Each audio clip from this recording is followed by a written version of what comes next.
తోటకూర తాలింపు అండి. వాటికి కావాల్సినది కొద్దిగా ఉల్లిపాయ, కావాల్సిన తాలింపు అండి, జీలకర్ర, శనగపప్పు, మినపప్పు, ఎండుమిర్చి.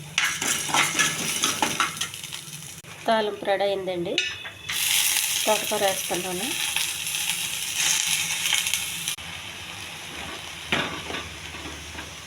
తోటకూర వేసానండి. ఇందులో వాటర్ వేయద్దు, ఆ వాటర్తోనే ఉడుకుతుంది.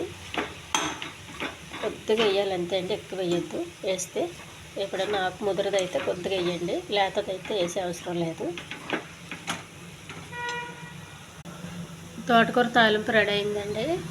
ఈ ఛానల్ నచ్చితే సబ్స్క్రైబ్ చేయండి, షేర్ చేయండి, లైక్ చేయండి. మనకు ఆకుకూర పెద్దగా ఇష్టం ఉండదండి, కానీ చాలా హెల్తీ ఈ ఆకుకూర తినడం వల్ల. నేనైతే రోజు చేస్తానండి ఇంట్లో. మాకు ఆకుకూరలు లేనిదే కూర అవ్వదు ఏదేని. చూడండి, మనం అంత ఆకుకూర వేసిన ఇంత అయ్యింది. చాలా తక్కువ అవుతుంది, కొద్దిగా తింటే సరిపోతుందండి. మరి ఆకుకూర ఎక్కువ తినడం ఇష్టం లేకపోతే.